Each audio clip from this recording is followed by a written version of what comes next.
Here we go, episode 88, uploaded and coming at you here on Horse Race Bets. We are back after taking the long weekend off and trying to get some things going here. And what we've been waiting for is finally here. We can finally talk about this. We can finally dig into it, so let's do it. Field is set for the 157th running of the Belmont Stakes. This year, again, it'll be at 1.25 miles at Saratoga. We thought we might have a field of 6, but look at here. We got ourselves a field of 8. Even if 2 horses don't even belong in the race, we don't care. This is what I was talking about last week. A 6-horse field is fine, but I just felt like there would be some trainers that would say, hey, you know what, let me take a chance here. Really appreciate the connections of Rudulph saying, you know what, let's take a chance. We got some speed and we looked really good last time out. You know, I love the fact that the connections of Heart of Honor are really being competitive. They stayed here. They're getting some more work in the gate with their horse, just trying to overcome the gate breaking problems that Heart of Honor had. And if that horse breaks better, he could really upset the whole apple cart, right? But he's probably not going to. All right, so take a look at your field and your odds. You know, it's one of these weird things. I don't understand why journalism was made your favorite. And I think it's just kind of sour grapes. I think the morning line odds makers and the people are like, you know what?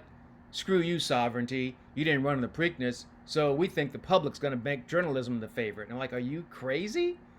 I can't imagine the public making journalism the post-time favorite over Sovereignty. But if that's what happens, okay, that's kind of a gift. All right, let's get into it and talk about exactly what these horses are going to be able to do. Hill Road to the inside, great job in the Peter Pan. I just don't think he's good enough. Sovereignty, you know what he does. Rodriguez, you know what he wants to do. I'm just not quite sure. I mean, I know Bob says the foot is fine, but I'm not sure about that horse. Uncaged, okay, welcome to the party, pal. Louis Saez will give this horse a great ride, but I don't think the horse has any chance. Crudo is going to be very intriguing. Baeza, obviously intriguing. Journalism, obviously intriguing. And I expect an improved performance from Heart of Honor. Maybe that horse fits into the exotics. All right, let's take a look at how this starts. All right, we know, we all can kind of pretty much go to the bank that these 2 horses have the speed, Crudo and Rodriguez. We know for a fact that Mike Smith is going to break like a bat out of hell and try to get the lead from that number 3 post position. I don't know if Johnny V is going to be as assertive, and I don't know if his horse is quick enough, but I know that he's going to have to be close. And if Johnny V does the same thing he did when he was riding, was it Authentic? No, it wasn't Authentic. It may have been, I can't remember the horse now. My mind just drew a blank when they ran in the Breeders' Cup Classic and he let Nix Go run out there on the front end. And he's like, well, I didn't want to get into a speed duel with him. I think he was riding Medina Spirit. He's like, I didn't want to get into a speed duel with him, so he didn't, and he salvaged placing, and he still made good money, right? He can't afford to do that kind of stuff if he really wants to challenge the pace. He has to challenge Rodriguez, and Crudo is the only horse that can do it. Now, I think everyone can see what I can see. They can see that Rodriguez's speed, possibly lone speed, controlling speed. They can see that Crudo will have to engage, but they know Johnny, and he might not go all out to engage. So what that means is a couple of horses who can track or stalk the pace, they'll be a little bit closer. Baeza has the ability to be a little bit closer, and we know that journalism has a very, very rateable, right? He can track. He's versatile. He can do a lot of different things except go straight to the lead. Well, although he might want to do that one day. So those horses will be a little bit closer to try to keep Mike Smith and Johnny V honest. All that's going to do is set it up for the horse who is built for this. Sovereignty is built for this. He's built for the distance at 1.25 miles. You know he loves it. We're going to get some rain. Not as much as we had for Derby Day, but enough to make the track a little bit off. Sovereignty doesn't care about that. He cruised in the slop. He's fresh because BELMONT decided, you know what, I'm taking the 5 weeks to make sure I'm ready. So we know this horse is ready to run. Already mentioned, he's proven at the distance. He's the best closer in the field. There's no doubt about it. Even though Hill Road has a really nice closing kick, he's not consistent. He hasn't proven it, so he's not better than Sovereignty. No way. And Junior Alvarado has always been a top-notch jockey. Now he's got the horse to go along with his exceptional riding skills. I don't give two bleeps about Hisa and their fines for excessive whipping in the stretch. As a bettor, I don't care about that. Do you know why I don't care about that as a bettor? Because they're not going to disqualify anybody for having too many whip strikes in the stretch, so it doesn't affect my money.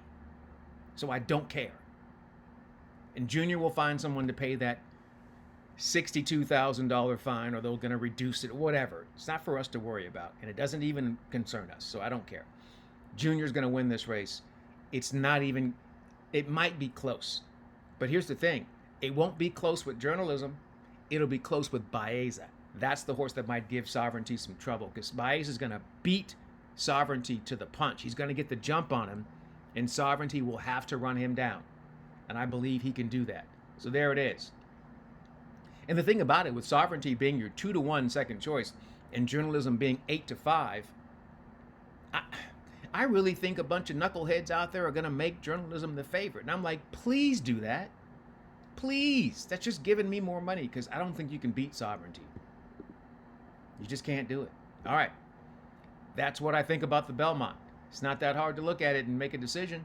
And then we have some days to see if maybe the track conditions change, or maybe a horse gets hurt or sick and they have to scratch, and then we'll maybe reassess what's happening with the race. But for now, I just think Sovereignty is just better than the rest of them, especially at 1.25 miles. He's just better than the rest of the field. All right, that's what's coming up on Saturday. But we got to make money today. Let's try to take a look at our race at Horseshoe Indy. Play of the day's coming up there, even though it's the devil's track. And stupid stuff happens every race. But let's see if we can get the devil to play along with us today. We feel like race number 8 on the card from Horseshoe Indy on the turf course going 1 mile is a perfect setup for Jailhouse Justice. The horse is just better than everybody else in the field. The speed in here is what's called cheap speed. It's speed that's going to back up. It has never carried. And there's 3 or 4 horses with that cheap speed. They're going to just go out there and do their thing. Marcelino Pedrosa will just sit there and chill out and then run them down. The only question is, can we get 5-2 on this horse? I mean, it's a gift if you can get 5-2 on Jailhouse Justice in race 8 at Horseshoe Indy on this Tuesday. Most likely, it'll be 2-1. But there's another horse in here, a Silent Sonata, that's got some skills. So maybe they'll get some play, and so maybe we'll get our 5-2. But this horse, to me, seems like he's going to be really, really tough to beat. So I'm not going to try to beat him in race number 8. We'll try to get that money and keep it moving. We've had some success with our play of the day. Usually we have success when it is a value play of the day. But I didn't really see much chance for value in the races today. So we're going to keep it simple and try to build that bankroll and get to a nice spot so we can go really, really big on Friday and on Saturday. Friday, you don't have to go big in terms of using a bunch of horses, because there are a lot of short price favorites on the Friday card. That's going to be really tough to beat. So we'll figure out how we can attack that coming up here soon. Also, we've got Derby runners here in the Belmont, and we have Derby runners in the Matt Winn. That's going to be Sunday at Churchill Downs. It's a horrible race. I mean, horrible. Go look at the 7 horses in the Matt Winn, and then you tell me which one of those knuckleheads you think could possibly win that race. And when you come back, you're going to say the same thing I'm saying right now. East Avenue? Yep. We'll talk about that too. All right. That's going to do it for episode 88 here on Horse Race Bets. In the meantime, in between time, and until next time, I'm Ken Rudulph. We will see you here. Until then, good luck and enjoy whatever you're into.